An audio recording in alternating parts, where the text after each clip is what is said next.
buenas tardes, residentes que nos acompañan, público en general, muchas gracias por sintonizarnos un viernes de cirugía general en la voz del residente. Y tenemos el tema manejo quirúrgico de melanoma cutáneo. Ahorita vamos a indagar un poco, vamos a ser panelistas primero a Elena López Gavito, a la doctora Elena López Gavito, para saludarla, que nos comente un poquito el tema. Ella es nuestra gran mentora, como todos los viernes en cirugía general, hoy con este tema tan peculiar.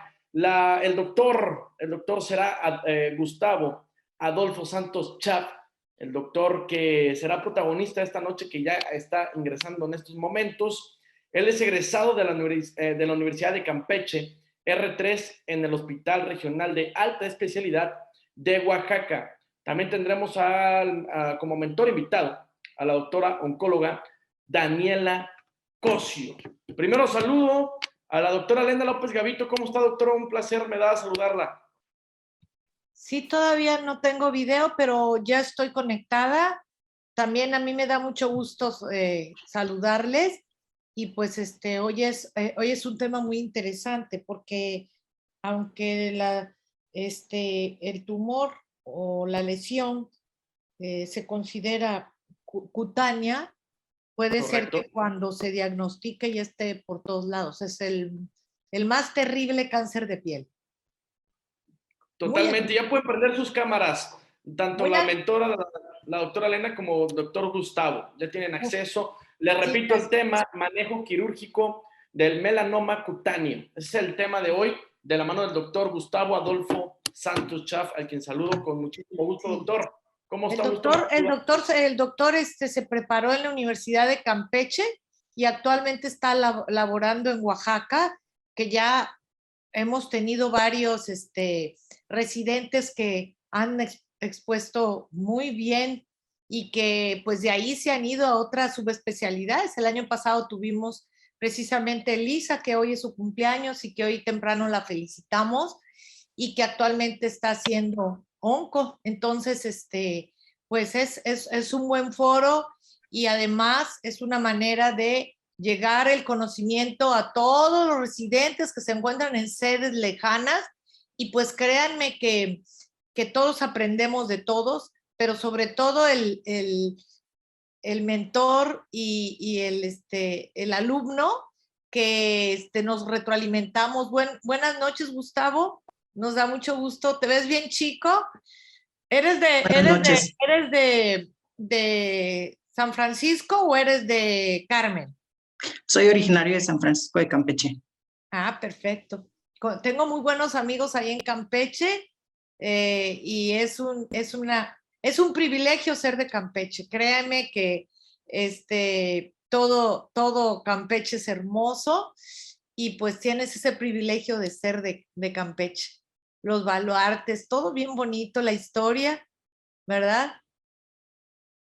El Cristo que lo sacan a pasear, un Cristo muy hermoso que tiene su historia, ¿verdad? Pero hoy no vamos a hablar de tu ciudad, sino de lo que tú nos preparaste el día de hoy. Y pues bueno, nos quedan 2 minutos, a ver a quién podemos saludar, quiénes ya están conectados, vamos a ver de dónde están. Pues la doctora Escamilla, que es nuestra editora de la revista de Cirujano General. Para los residentes es muy importante que lo sepan, que tenemos a nuestra editora siempre al pendiente y por si quieren publicar y agremiarse a la Asociación Mexicana de Cirugía, pues tiene muchos privilegios el ser asociado y pues tenemos a varios ya conectados. Estamos esperando que ingrese la doctora Daniela, ya se está conectando, Daniela Cosío, ¿verdad?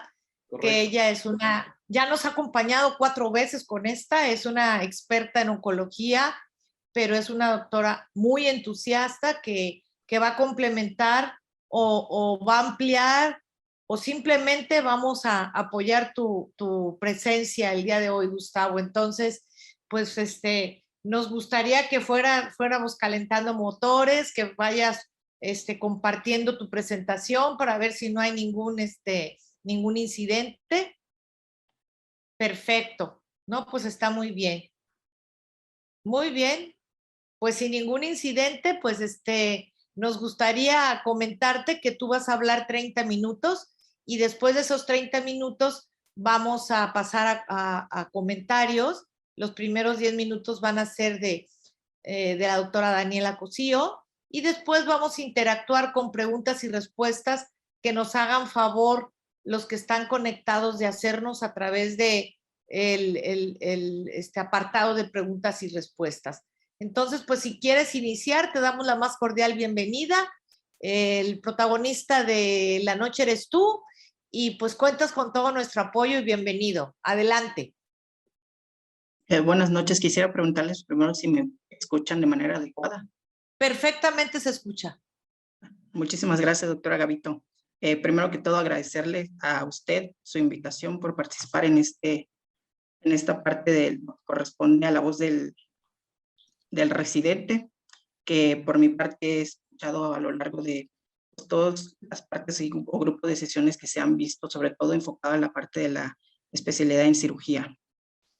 Sin más preámbulos, solo me gustaría introducirme un poco. Yo soy Gustavo Santos, soy originario de San Francisco de Campeche, Campeche. Soy residente de tercer año de la especialidad en cirugía general en el Hospital Regional de Alta Especialidad de Oaxaca. Sin más preámbulos, pues vamos a iniciar con la parte del tema que corresponde al día de hoy, que es el manejo quirúrgico del melanoma cutáneo. Ante todo, me gustaría tener presentes o enseñarles lo que corresponde a la parte de lo que vamos a ir abordando en el tema. No sé si, ahí está. Vamos a hablar un poquito acerca de la definición del melanoma cutáneo, la epidemiología, los factores de riesgos, el diagnóstico, sus factores pronósticos y vamos a hablar del manejo quirúrgico, que es la parte que como cirujanos nos compete a nosotros. Entonces, como primer punto tenemos que debemos de tener en claro qué es la definición del melanoma cutáneo. Disculpen, creo que no se puede avanzar mi presentación. Ahí está. El melanoma cutáneo es una neoplasia que se origina de los melanocitos, que son células derivadas de la cresta neural, cuya función va a ser la producción de melanina, que nos va a permitir o tiene función de protección sobre los rayos del sol. Luego entonces los melanocitos o más bien el melanoma se presenta entonces en cualquier lugar en los cuales se encuentren los melanocitos y esto es prácticamente en toda la arquitectura del cuerpo. El 95% de los melanomas va a presentarse en la piel. De ahí la importancia que yo como cirujano elegí esta parte del melanoma. El 5% restante se va a presentar en otros lugares, sobre todo en las mucosas de los ojos, o sea, sobre todo en los ojos y las mucosas. Dentro de las mucosas, pues la oral, la vaginal o incluso el ano. Pero si nos damos cuenta, más de la mitad o prácticamente la mayor parte de los melanomas se presentan en la piel. Como parte de la epidemiología, se ha visto que en la última década la incidencia del melanoma cutáneo ha ido en incremento, incluso sobre todo en los países desarrollados. En esta tabla les presento una parte de lo que corresponde a la epidemiología de los Estados Unidos, que dice, se ha visto que ha aumentado la incidencia hasta en un 75%, sobre todo en la última década. Se ha presentado cerca de 70,000 casos nuevos al año y es una causa de muerte de casi 10,000 personas de manera anual. Es la neoplasia que más se ha incrementado en el hombre y la mujer, sobre todo en el hombre, con un riesgo hombre-mujer de 2:1. Y después vamos a platicar de lo que corresponde a los factores de riesgos y por qué los hombres son más afectados con respecto a las mujeres en este tipo de cáncer de piel. En la parte de nuestro país se ha visto que corresponde al 10º lugar de todas las neoplasias y con respecto al cáncer de piel, el melanoma corresponde al 14.1% de todos los cánceres de piel. La incidencia, al igual que a nivel mundial, ha ido en incremento, sobre todo en la última década. ¿Por qué? Porque ha visto que estudios de, por ejemplo, en ICANN, se ha visto relacionado que hay un incremento hasta el 500% con respecto a los casos de cáncer melánicos de la piel que se presentaban hace 10 o 15 años. La tasa de incidencias, por tanto, es de 1 por cada 100,000 habitantes. De ahí la importancia de nosotros saber diagnosticar y tratar el melanoma cutáneo. Como parte de la epidemiología, la raza, en los caucásicos se ha visto que la incidencia se ha duplicado. Ahorita vamos a ver qué tipos de pieles son los que más se encuentran susceptibles a presentar melanoma cutáneo. Con respecto al sexo, se ha visto que la incidencia se encuentra en ambos, tanto en hombres como en mujeres, pero como ya les mencioné con anterioridad, la incidencia es mayor en hombres con respecto a las mujeres en una tasa o en una proporción de 2:1. Esto porque los hombres cuidan menos su piel con respecto a las mujeres, usan menos protección solar y se exponen mucho más tiempo al sol. La incidencia con respecto a la edad se ha visto que tiene una mayor proporción entre la cuarta y la quinta década de la vida, pero la incidencia actualmente se ha visto que incluso en pacientes menores de 40 años se ha estado presentando esta neoplasia. La localización varía un poco con respecto a si el paciente es hombre o si es mujer, pero de manera generalizada se presentan en las áreas expuestas al sol. En el caso de los varones, la principal localización es en el tronco y en las mujeres la principal localización es en las extremidades inferiores. La mortalidad con respecto a hombre o mujer del melanoma se ha visto que es mayor, incluso 2 veces mayor en hombres que en mujeres. Esto por la misma razón en los cuales se presentan con mayor frecuencia en los hombres, porque los hombres tienden menos a cuidar su piel, tienden menos a vigilar las lesiones que se puedan aparecer en la piel y por tanto son los que menos buscan atención médica y obviamente cuando la buscan, el estadio clínico del melanoma cutáneo pues es más avanzado con respecto a los estadios que se presentan en las mujeres.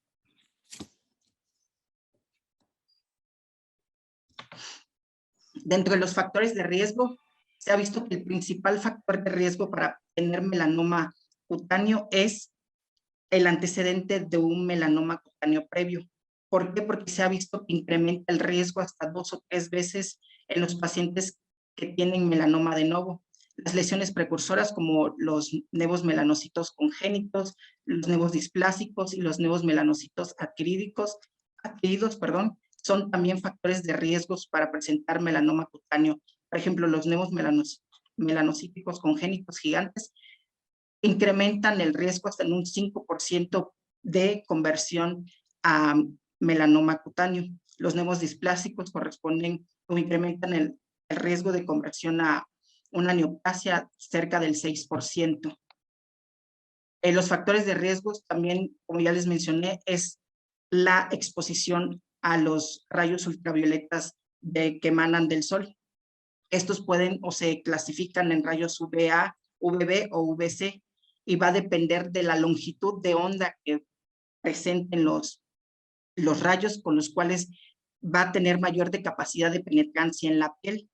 Las quemaduras solares por UVB tienen una probabilidad, digamos, menor de atravesar la piel. ¿Por qué? Porque se ha visto que estos rayos solares pasan a través de la atmósfera en una menor proporción con respecto a los rayos UVA. ¿Por qué? Porque la capa de ozono tiene la capacidad, digamos, de permear de manera parcial los rayos solares de tipo UVB, no así los rayos solares de tipo UVA, que se ha visto que penetran de manera directa en la capa la atmósfera. Por tanto, los rayos UVA son es el principal factor de riesgo con respecto a los rayos solares para adquirir melanoma cutáneo. Había comentado que también depende del tipo de piel que presenten los pacientes. A estos se conocen como fenotipos de Fitzpatrick, que nos clasifica de acuerdo al qué tan clara es la piel, va a ser el mayor riesgo de presentar melanoma cutáneo. Los podemos clasificar, por tanto, en 6 fenotipos. Los fenotipos tipo 1 y tipo 2 son los que mayormente se encuentran asociados con melanoma cutáneo. ¿Y esto por qué? Porque son personas caucásicas, de tez clara, de ojos claros, que este tipo de piel se ha visto relacionado que a menor exposición de rayos del sol, mayor probabilidad de quemadura. No así los fenotipos que van desde el tipo 4 hasta el tipo 6, que se ha visto que su exposición al rayo del sol, más que presentar quemaduras, producen, se broncean, y esto conduce a una mayor protección con respecto a los primeros 2, incluso 3 fenotipos de la piel. Ahora bien, es importante nosotros tener una sospecha clínica sobre las lesiones que se presentan en la piel para conducir a un adecuado diagnóstico de una neoplasia de tipo melánico cutáneo. Ahorita les voy a presentar una tabla que nos ayuda o nos orienta al diagnóstico de estas lesiones. Entonces, nosotros debemos de tener en cuenta que toda lesión en la epidermis sospechosa debemos de evaluarla. Se ha visto que la sensibilidad para el diagnóstico de una neoplasia cutánea al momento de la exploración es de cerca del 50 al 60%. Entonces, esto nos debe de llevar a objetivizar mayor la exploración física, y la manera adecuada para incrementar la sensibilidad al momento del diagnóstico clínico, pues es el uso de la dermatoscopia. Esto incrementa la sensibilidad al momento del diagnóstico hasta en un 85% con respecto a la sensibilidad. Sin embargo, la confirmación de una neoplasia, pues como sabemos, debe ser histopatológica. Existe una clasificación con respecto al uso del dermatoscopio para sospechar nosotros de lesiones malignas. Las clasifican en criterios mayores o criterios menores, dependiendo a las características que se presenten en las lesiones que estamos evaluando a nivel epidérmico. Una clasificación mayor o igual a 3 de los criterios que presento en esta diapositiva son sugestivos de neoplasias melánicas. Ahora bien, la diferencia va a radicar en cuán sospechosa es la lesión que nosotros estamos evaluando. Hasta antes de 1970, los criterios clínicos eran muy poco sensibles para nosotros poder decir si una lesión en la piel era o no una lesión de tipo neoplásica. Fue hasta el año de 1985 en la Escuela de Medicina de la Universidad de Nueva York aplicó unos criterios que les he presentado en estas diapositivas, que nos permiten evaluar las lesiones que nosotros sospechamos como malignas, y las denominó como el diagnóstico o características ABCDE de las lesiones. ¿Qué quiere decir? La A corresponde a la asimetría. Los precursores, o más bien las lesiones neoplásicas, tienen o tienden a ser asimétricos. Hay que evaluar los bordes. Las lesiones melánicas son bordes de tipo irregulares. El color, el color de las lesiones neoplásicas tienden a ser variados, desde lesiones o áreas oscuras hasta áreas claras dentro de la misma lesión. Con respecto a la letra D, representa el diámetro de la lesión y nos dice que entre mayor tamaño de la lesión, mayor probabilidad de que sea de tipo neoplásico. Y la E, pues es la evolución. La evolución en las lesiones neoplásicas, pues tienden a cambiar con el tiempo, incrementando el tamaño y la forma. Esto es en la parte de los melanomas más característicos. Obviamente no siempre tienden a ser adecuados el diagnóstico por ABCD, por ejemplo, en melanomas amelánicos, que como en el tipo de la C nos representa del color, pues, los melanomas amelánicos, pues, como su nombre lo indica, no son de colores oscuros. Pero en esta plática me voy a enfocar a los melanomas que sí corresponden al diagnóstico clínico por este abordaje. ¿Qué pasa si la lesión que nosotros estamos evaluando tienden o son características tanto por evaluación clínica como por evaluación dermatoscópica que nos hacen sospechar de una lesión melánica neoplásica? Pues lo siguiente que hay que realizar a esa lesión es una biopsia. Y esta biopsia se debe de realizar de tipo excisional. ¿Esto qué es? Retirar toda la lesión con bordes de piel sanas que se sugieren que sea de por lo menos 0.5 milímetros a ambos lados de la lesión, mandarlos a estudiar y mediante un reporte histopatológico, pues tener la certeza diagnóstica del melanoma. Como les comenté, es necesario realizar una biopsia de tipo excisional. ¿Qué pasa si la lesión se presenta en áreas estéticas, por ejemplo, en la cara, en el cuello, en áreas más pequeñas, como por ejemplo en las manos o en los pies, en los pliegues, o en aquellas áreas que una biopsia de tipo excisional acarrea alteraciones estéticas en el paciente? Solo en estos casos se puede considerar realizar una biopsia de tipo incisional. Esto es solo tomar una parte o una pequeña muestra de la lesión, sobre todo en aquel borde que se encuentre o que tenga las características clínicas que ya presenté en las diapositivas pasadas, y eso mandarlo a estudiar. Una vez teniendo el reporte histopatológico confirmatorio del melanoma cutáneo, pues procederíamos a realizar el tratamiento quirúrgico. Pero de primera intención, el abordaje inicial es una biopsia de tipo excisional.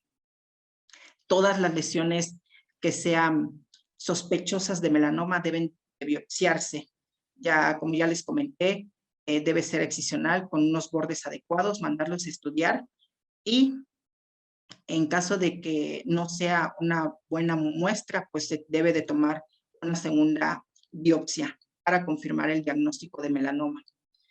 Ahora bien, ¿qué hacemos después de que tomamos la biopsia? Hay que leer el reporte histopatológico que nos mandan los patólogos. ¿Esto por qué? Porque es muy importante nosotros al momento de tener el diagnóstico y la clasificación clínica de acuerdo al TNM, para nosotros poder dar un adecuado tratamiento a los pacientes con diagnósticos ya de melanoma. Como ya les comenté, el reporte histopatológico nos proporciona además algo que se conoce como índice de Breslow, que este índice nos dice qué tan profundo de la muestra que se tomó se encuentran las células malignas. Esto es, a mayor profundidad de la lesión que se haya o que se encuentre en células malignas, mayor será el pronóstico con respecto a la sobrevida a 5 años del paciente. Entonces, el factor pronóstico en etapas tan tempranas es el índice de Breslow, que lo podemos clasificar en Breslow desde 1 a Breslow 4. Actualmente, como podemos ver en este cuadro que les presento, lo clasifican en Breslow 1 si las lesiones o las células malignas se encuentran a menos de 1 milímetro del borde epidérmico. Breslow 2 si se encuentra de 1 a 2 milímetros. Breslow 3 si la profundidad es mayor a 2 milímetros, pero menor a 4 o 4. Y Breslow 4 cuando la lesión se encuentra a una profundidad mayor de 4 milímetros desde el borde de la epidermis. También existen otras clasificaciones menos usadas, como por ejemplo el nivel de Clark, que es una determinante que nos indica, al igual que el Breslow, cuán profundo se encuentra la lesión con respecto a la epidermis o la dermis. Entonces, la clasificación de Clark nos habla de los niveles desde 1 a nivel 5, que va a depender si la invasión va desde la parte intraepidérmica hasta la invasión de hipodermis. Pero para el factor pronóstico en etapas tempranas, el que se utiliza con mayor frecuencia pues es el índice de Breslow, porque nos indica de manera precisa cuán profundo se encuentra la lesión neoplástica. Ahora bien, de acuerdo a las características que se presenten, obviamente en el reporte histopatológico y los tipos de lesiones de manera clínica, va a ser la clasificación que tiene el melanoma. El más comúnmente representado a nivel mundial, pues es el melanoma de extensión superficial. Representa una frecuencia de cerca del 70% de todos los melanomas que se diagnostican a nivel mundial. Tenemos otros como por ejemplo el melanoma léntico maligno, que representa cerca del 5 al 15% de todos los melanomas. El melanoma nodular, que representa del 8 al 12%. Y va a depender de las características clínicas que se presentan en el paciente. Hay algo que se conoce como invasión superficial e invasión vertical. Esto es el tipo de crecimiento que presenta a lo largo del tiempo las lesiones melánicas. El más común es una extensión superficial, de ahí que sea el tipo de melanoma más común. ¿Esto qué quiere decir? Que la invasión del melanoma va de manera, digamos, horizontal, solo en la parte superficial, que muchas de las veces los melanomas pues tienden un crecimiento horizontal de manera paulatina. A diferencia de la extensión vertical, es la que más importante debemos de tener en cuenta nosotros, porque es lo que nos indica el mayor riesgo de invasión y de metástasis. De estos, el que tiene mayor probabilidad de crecimiento vertical pues es el melanoma nodular. Y les presento aquí una pequeña diapositiva de este melanoma. ¿Por qué? Porque es el tipo más frecuente de melanoma presentado en la población mexicana. Representa cerca del 10 al 20% de todos los melanomas a nivel mundial, pero en nuestro país es el melanoma más común. Es la forma, además, más agresiva de los melanomas que les presenté en la tabla anterior, porque el crecimiento vertical es muchísimo más rápido que con respecto a los crecimientos verticales de los otros tipos de melanoma, La clasificación del TNM va a depender de 3 criterios como en cualquier neoplasia. Esto es el tumor, si hay o no extensión nodular y si se presenta o no metástasis, ya sea a nivel locorregional o a distancia. La clasificación va desde T0 hasta T4.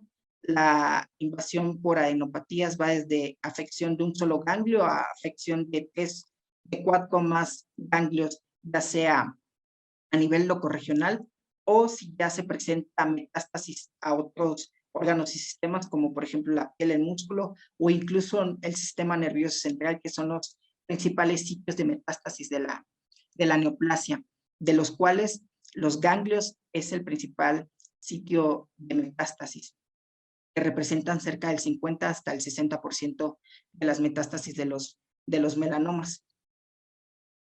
De acuerdo a la clasificación de los estadios clínicos, lo podemos clasificar en estadios tipo 1, 2, 3 o 4, que va a depender de la clasificación, obviamente, del TNM. Una clasificación tipo 3 es aquel que ya tiene tumor a mayor de 4 milímetros y una clasificación, metástasis de tipo ganglionares y un estadio tipo 4, pues es que ya hay un estadio metástasis a distancia, perdón. Entonces, de acuerdo a esta clasificación, lo podemos dividir en 4 etapas. Las etapas clínicas 1 y 2 son aquellas enfermedades localizadas, son aquellas enfermedades localizadas en las cuales no hay evidencia de metástasis ni regionales ni sistémicas, o sea que el tumor se encuentra limitado a la epidermis o a la dermis. No hay ni ganglios linfáticos afectados, ni hay metástasis a distancia. La enfermedad en etapa clínica 3 es una enfermedad regional. ¿Qué quiere decir esto? Que la invasión ya ha sido hacia los ganglios locorregionales del sitio donde se encuentra la lesión. Y una etapa clínica 4 es una enfermedad metastásica, cuando además de presentarse una afección locorregional a nivel ganglionar, presentan los pacientes ya enfermedades a distancia. En este sentido, las etapas clínicas 3 y 4, sobre todo la 4, son los que menores o los que peor pronósticos tienen y donde la sobrevida de los pacientes a 5 años se reduce de manera drástica. Incluso en etapas clínicas 4, se dice que la sobrevida de los pacientes se reduce hasta cerca del 5 al 10%.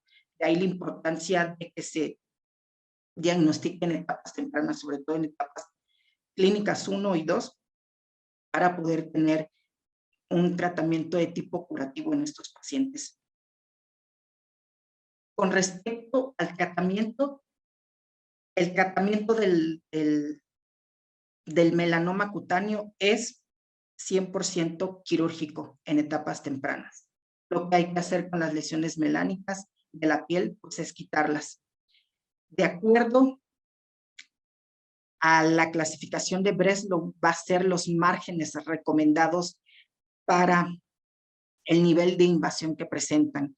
Por ejemplo, cuando el grosor tumoral se encuentra a menos de 1 milímetro, los márgenes recomendados son de 1 centímetro, no así con aquellos grosores tumorales mayores de 2 o incluso 4, donde se ha visto que los márgenes recomendados para evitar la recurrencia del cáncer melánico de la piel se disminuya, deben ser entonces por lo menos de 2 centímetros.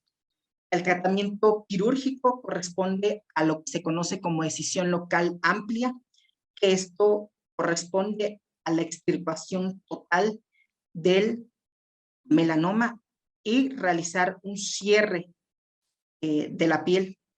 Esto que puede ser un cierre primario o bien mediante toma de injertos con cobertura del defecto que se haya presentado. Sobre todo, se sugiere realizar toma de injertos en aquellos pacientes que presentan lesiones melánicas, pues, en la cara o en sitios cuya estética se vea deformada. El manejo, como les había comentado, va a depender del estadio clínico. Es un poquito más de lo mismo. En estadios clínicos, por ejemplo, 1A, se debe realizar excisiones con márgenes acordes al Breslow, con o sin ganglio centinela. Ahorita les voy a platicar qué es un ganglio centinela. Y esto cobra relevancia, si nosotros entendemos que el principal sitio de metástasis, pues, son los ganglios. De ahí la importancia de siempre investigar los ganglios locorregionales de los pacientes.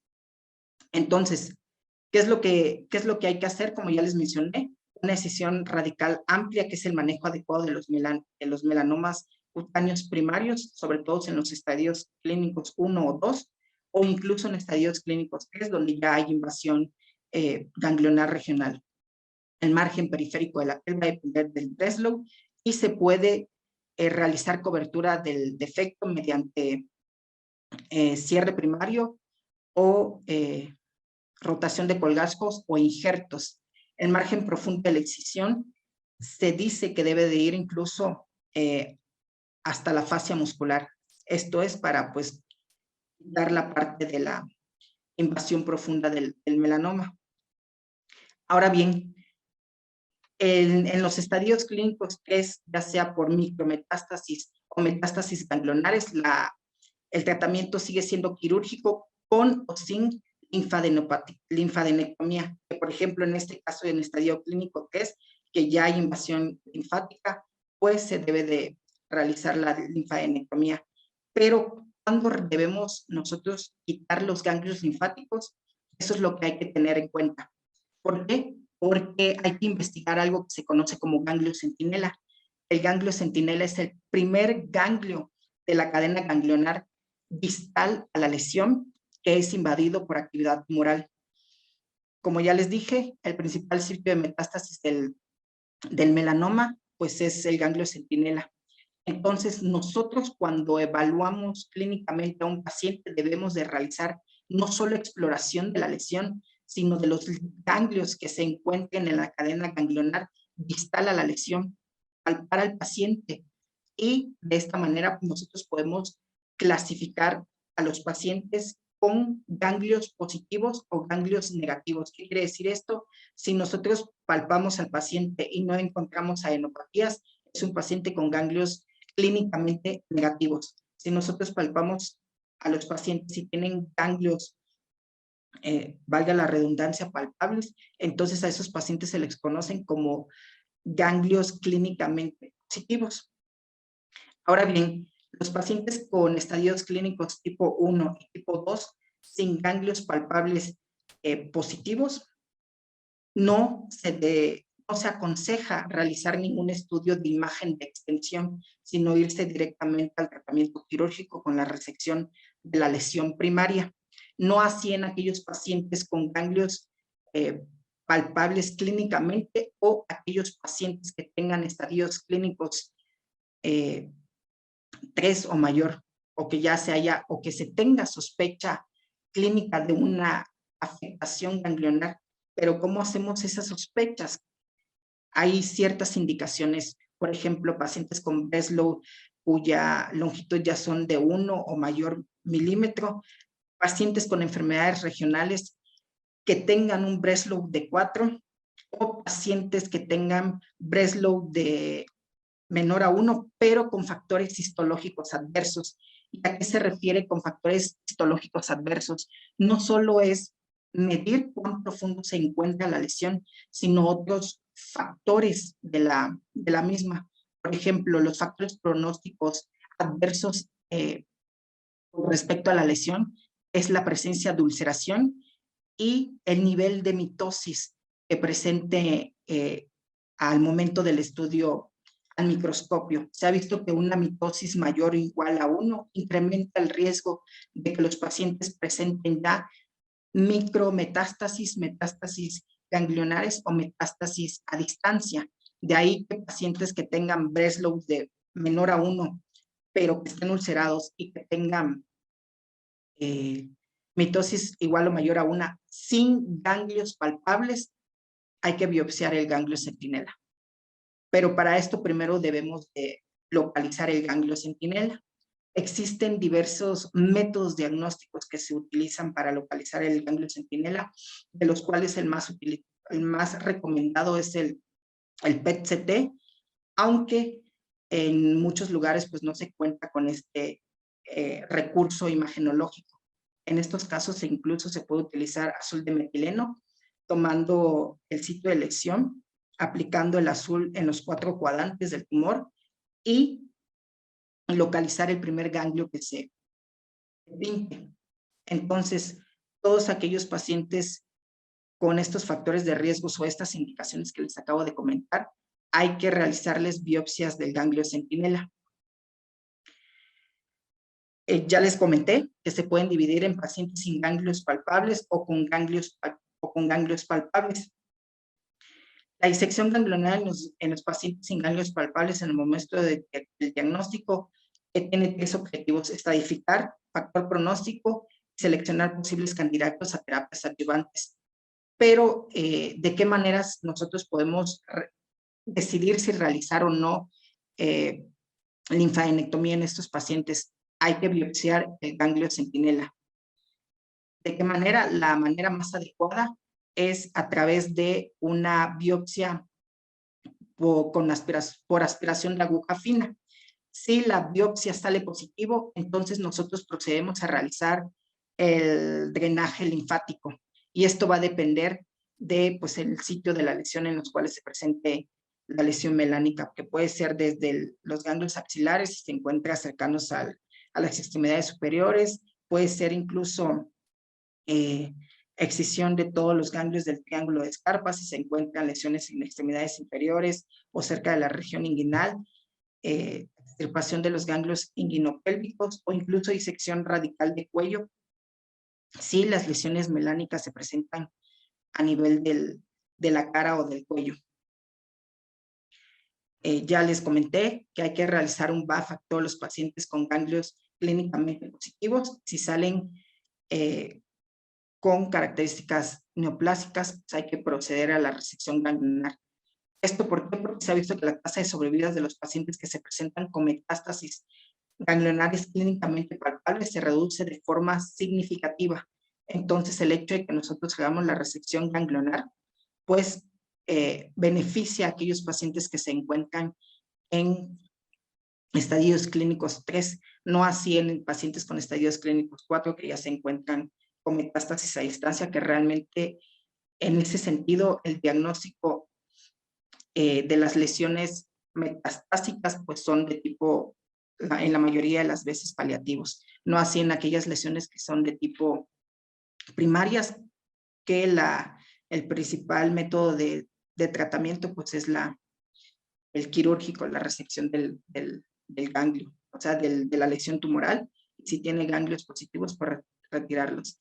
El manejo quirúrgico de las metástasis, si se encuentran en la piel, si se encuentran circunscritas, si son lesiones satelitales, se pueden resecar, pero si tienen metástasis a distancia, pues lo más aconsejable son realizar terapias adyuvantes, sobre todo en aquellos pacientes con lesiones residuales de la resección primaria que tengan bordes positivos, pacientes con micrometástasis pueden llevar a una terapia adyuvante mediante quimio o radioterapia, pero realmente el beneficio pues no es tan cierto si se reseca de manera o al 100% el tumor mediante el tratamiento quirúrgico.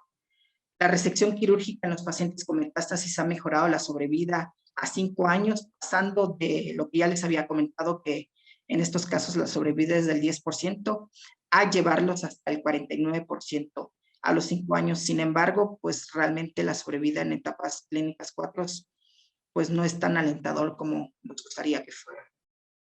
Hay que dejar márgenes negativos de aproximadamente 1 centímetro, pero pues va a depender de la lesión primaria y de acuerdo al nivel de Breslow.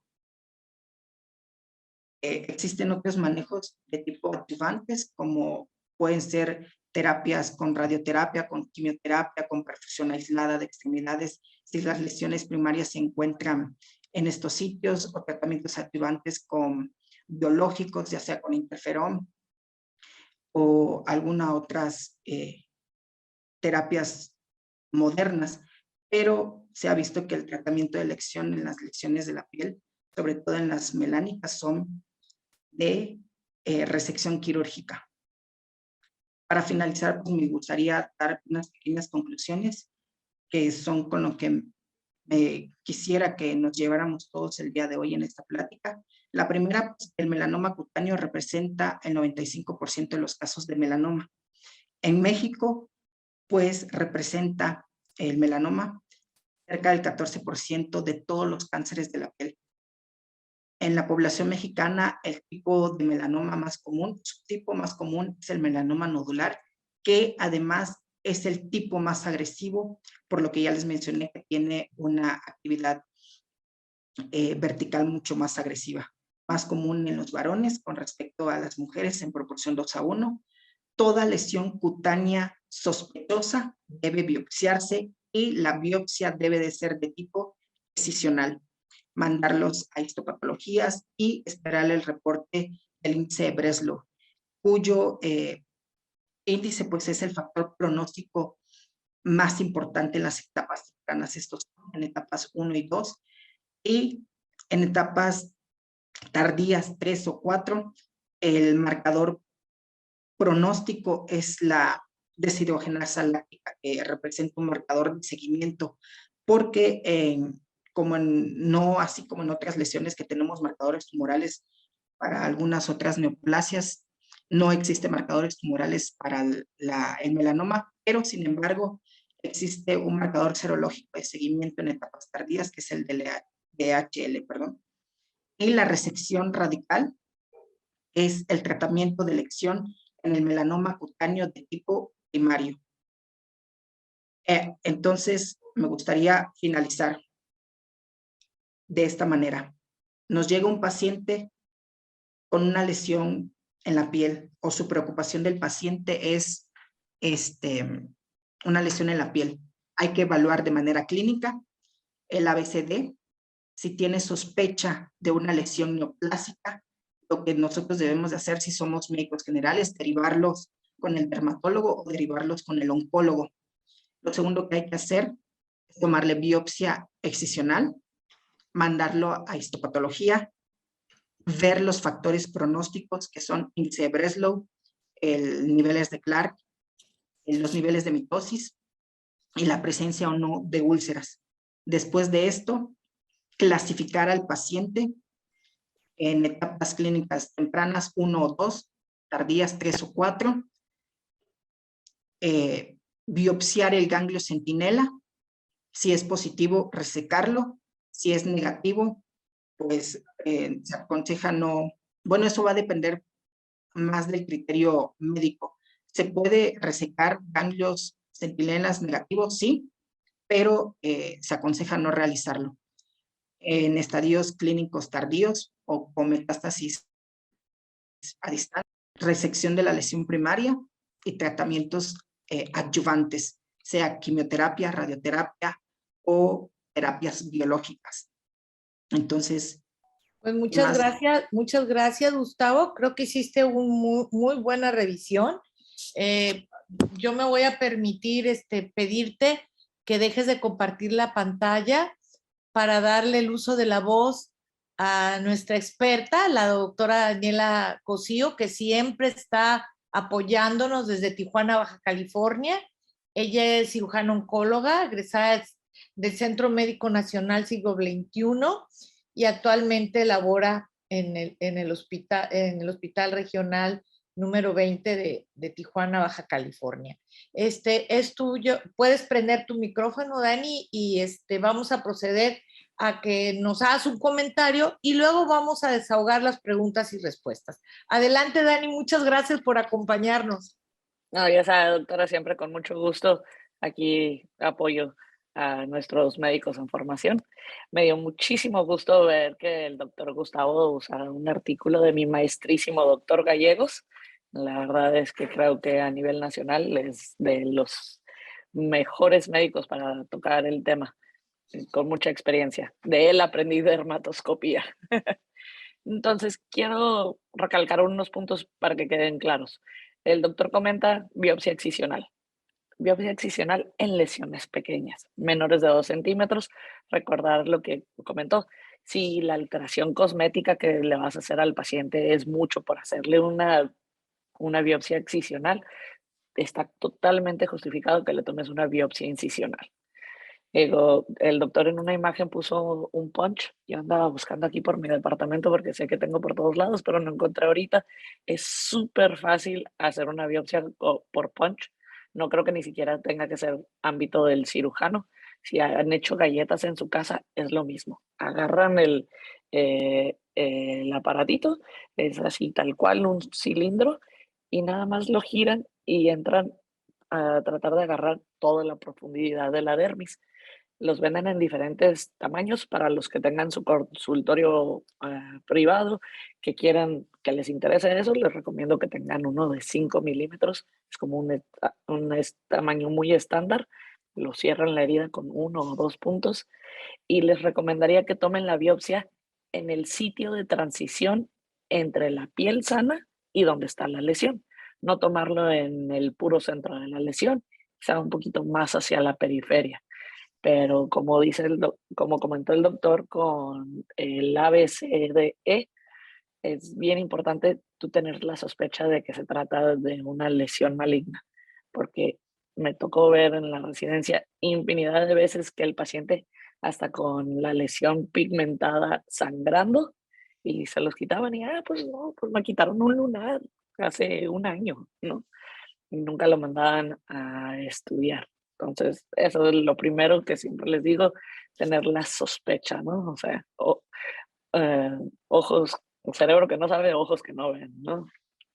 El, el tema de las formas de resección, digo, ya eso es un poquito más para los quirúrgicos, pero los 2 centímetros o los márgenes que marcan según el Breslow, de si te vas a ir a medio centímetro, 1 centímetro o 2 centímetros, es bien importante recalcar que ese es el margen que tomamos de forma clínica, no es un margen patológico, pero sí hemos visto que entre más estrecho sea el margen patológico, más riesgo hay de recurrencia y peor pronóstico tiene el paciente.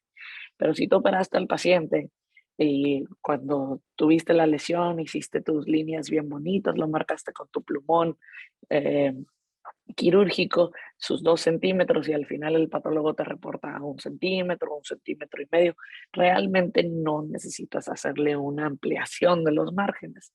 Hay que recordar que la fijación con el formol causa un acortamiento del tejido y, digo, y son márgenes clínicos, así tal cual la guía de la Asociación de Cáncer dice, margen clínico.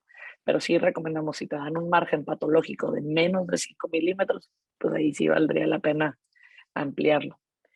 También hay gente que busca quizá que que la cirugía sea lo más conservador posible. Y hay sitios donde se vale.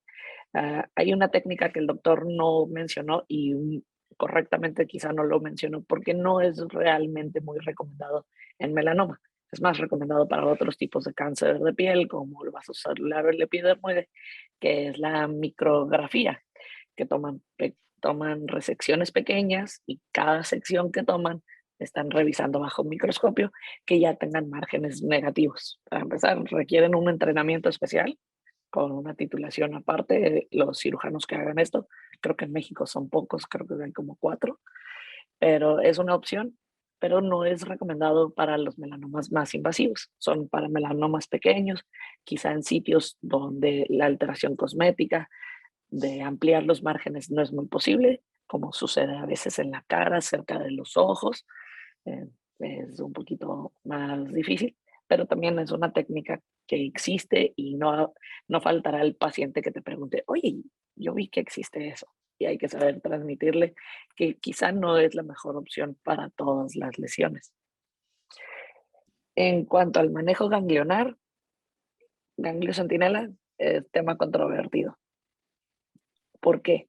Porque a pesar de que nos ayuda a escoger pacientes que quizá clínicamente hubiéramos dicho, pues clínicamente tiene la axila negativa o la zona linfoportadora negativa, dependiendo de dónde está la lesión, a la hora de hacer la disección, pues resulta que tiene micrometástasis o francas metástasis, vas a mandar al paciente a una terapia adyuvante que quizá no lo hubieras mandado si no haces el centinela, pero no ha cambiado el pronóstico de los pacientes, no ha habido un impacto en la supervivencia haciendo el ganglio centinela.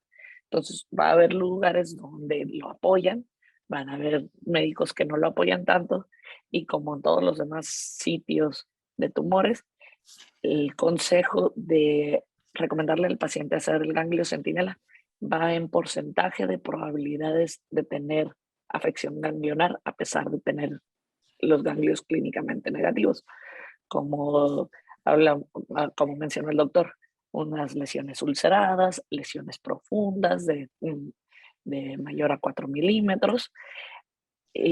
Existe el terreno intermedio, ¿no? El paciente que tiene de un 5 a 10% de riesgo, que quizá tenga, especialmente en el paciente joven, que no tiene tanto riesgo de metástasis ganglionar, pero pues está joven, hay que también considerar proponerle el ganglio centinela. Y luego hay sitios anatómicos donde va a ser difícil que lleve un buen control ganglionar si no lo operaste. Porque si bien dijimos, ok, la mayoría de las lesiones son en extremidades, sucede que tienen lesiones en tronco. Entonces, espalda, en medio del pecho, en el abdomen, ¿a dónde es ese drenaje linfático de esa lesión? No le puedes garantizar al paciente que tiene la lesión en la espalda, que es la axila derecha, la axila izquierda, el cuello del lado izquierdo o derecho, o a veces hasta las regiones inguinales. Y hacer el ganglio centinela te va a ayudar a ver esa lesión que el paciente tiene, a dónde está drenando. Y hablando del ganglio centinela y las biopsias que hacen los cirujanos que no son oncólogos, por eso hacía el hincapié en lesiones pequeñas, menores de 2 centímetros.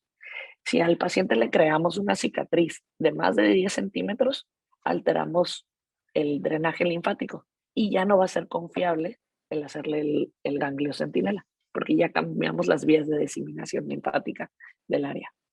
Otra cosa que creo que yo no vi en mis primeros años de cirugía, biopsias de piel de todos lados, tenemos las líneas de Langerhans, entonces no siempre van a ser transversas, hay que ver cómo son las líneas de la piel, las líneas de tensión, para hacer nuestras biopsias guiadas en esas líneas, ¿no? Porque luego los hacemos transversos a las líneas de tensión y favorecen nuestras dehiscencias de herida. Y pues lo otro que me gustaría comentar dentro de factores de riesgo, y esto es algo que yo creo que lo hago porque soy estudiante de la UABC y nos metieron la idea de siempre la medicina preventiva, también hay componente genético. Mama, el BRCA2 específicamente, está asociado también con melanoma, al igual que hay un síndrome de melanoma familiar. Y bueno, la verdad es que creo que el doctor hizo una muy buena revisión. No sé si tengan más preguntas. Vi por ahí una pregunta de qué tan frecuente es el melanoma en Oaxaca. Desafortunadamente en México no somos muy buenos en estadística y menos por estados, pero justo yo hice mi servicio social de cirugía en Oaxaca, en Miahuatlán de Porfirio Díaz, Oaxaca. Y en mis 6 meses ahí en mi unidad rural me tocaron 2 melanomas y los 2 tipos de melanoma fueron melanomas nodulares. Entonces, sí son frecuentes. Sí. Hay que buscarlos. Pues dentro de todo este apasionante tema, hay varias felicitaciones, ¿verdad? A nuestro invitado de hoy, a Gustavo. Creo que se desempeñó muy bien, pero hay unas preguntas obligadas. ¿Quién es el experto ya una vez diagnosticado que debe manejarlo? La doctora Daniela Cosío hizo una muy buena observación en relación al manejo histopatológico, porque muchas veces cuando estamos en una institución, hay veces que tenemos esa precaución de entregarle al familiar y decirle, por favor, llévelo si le van a dar cita en 6 meses, usted lléveselo y por favor, fírmeme aquí que usted se llevó la pieza y llévelo a un patólogo privado. Pero dentro de los patólogos también hay una gama de patólogos que algunos son muy expertos. Yo recuerdo al doctor Andrade, que era experto en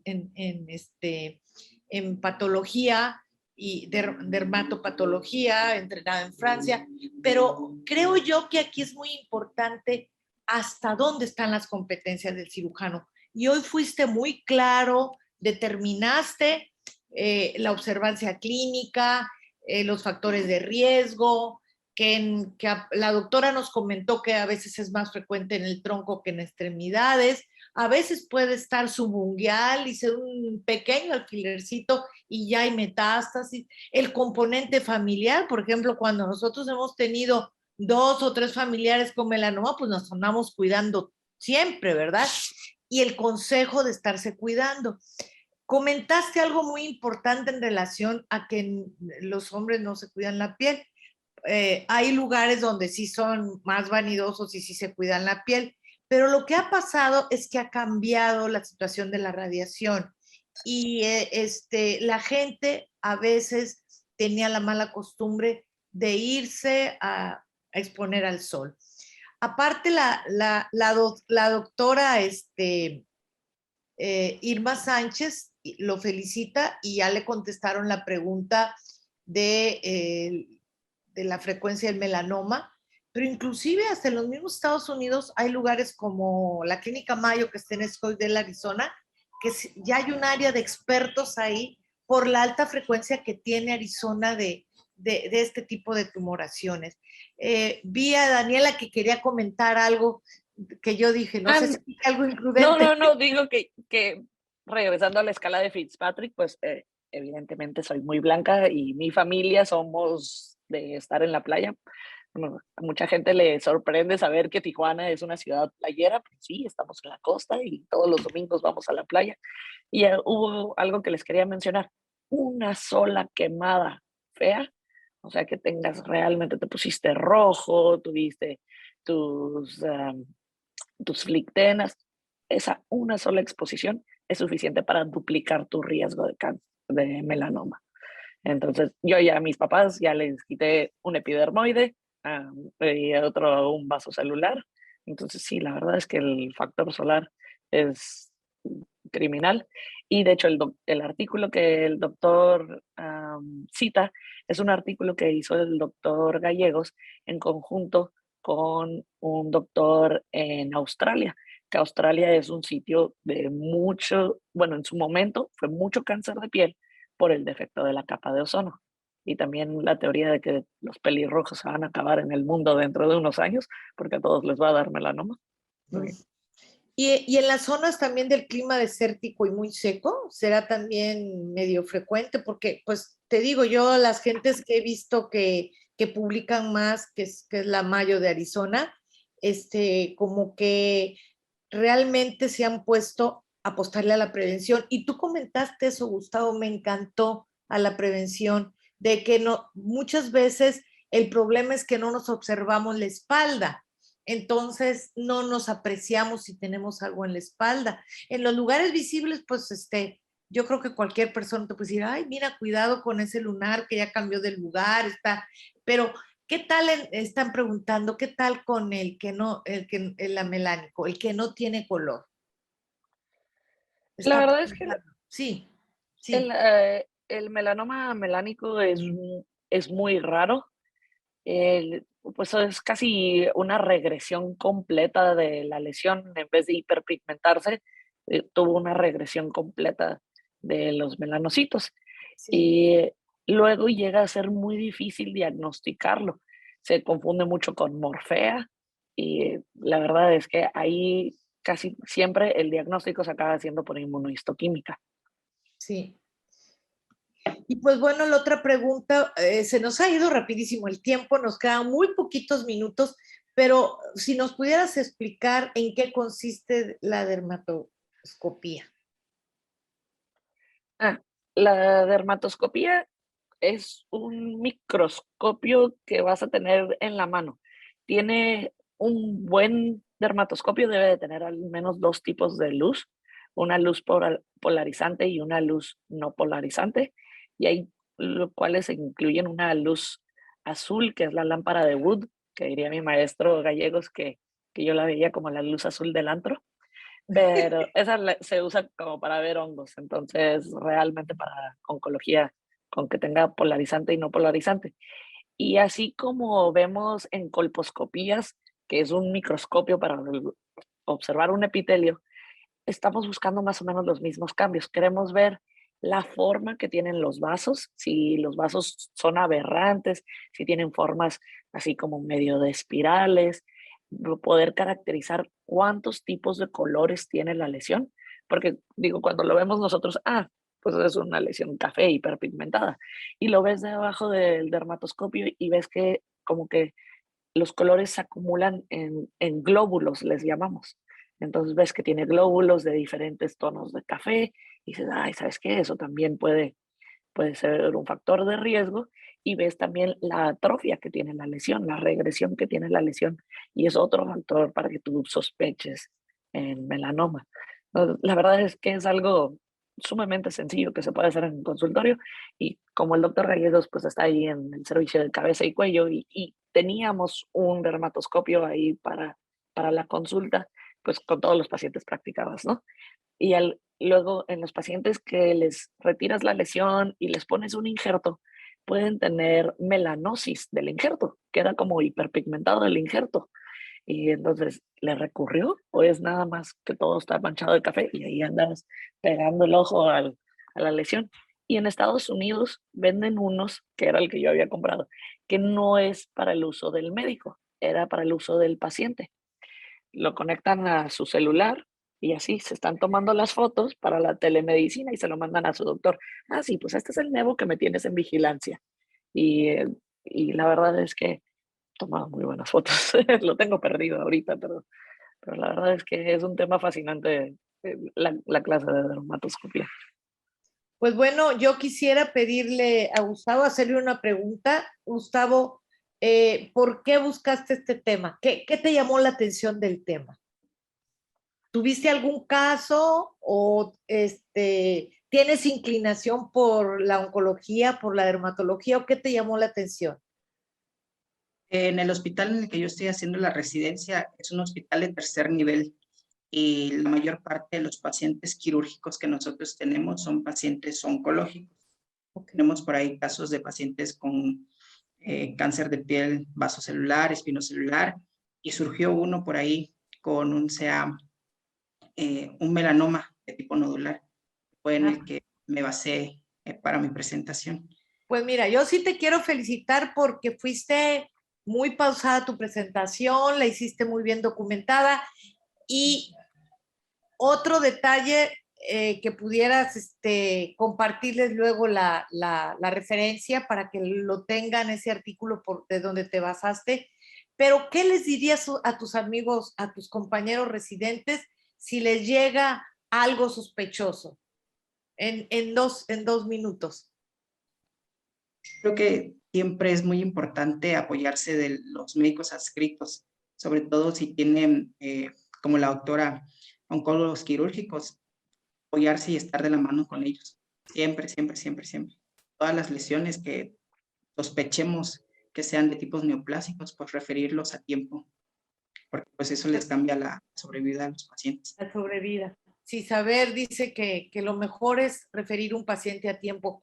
Pues se nos fue volando el tiempo, ya son las 8:02 y pues el comercial, que sigan colaborando con nosotros. Este es un programa de residentes para residentes y pues nosotros los apoyamos porque aparte consideramos que todas esas personas que están en las entidades federativas lejanas, donde muchas veces no tienen acceso a las sesiones, estas son sesiones semanales que definitivamente nosotros las estamos disfrutando mucho. Te agradezco mucho, Daniela, que siempre estás dispuesta a apoyarnos, nos encanta que estés con nosotros, y pues Gustavo, muchas felicidades, y no me resta más que desearles un bonito fin de semana y cederle la voz para el cierre de la sesión a Tony. Gracias, Tony. Muchas gracias, excelente exposición, se nos fue volando, ya son las 9:02. Daniela Cosio, gracias también por mentorear la sesión. Doctora Elena, como siempre, un placer acompañarnos los viernes. Y doctor Gustavo, muchas felicidades, tuvimos muchas preguntas, mucha interacción, que eso es el indicador principal para ver que realmente la presentación haya sido un éxito. Muchas gracias. Que pasen excelente fin de semana y no se olviden de seguir en sintonía de La Voz del Residente. Saludos, un abrazo a todos. Yo digo que son las 8, pero porque estoy en Mazatlán, pero sí son las 9. ¿Qué horario tienes ahí en Tijuana?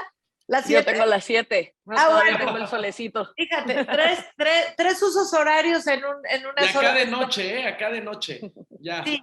Bueno, pues un abrazo y muchas gracias a todos y los esperamos el próximo viernes, por favor. Adiós. Gracias. Un abrazo.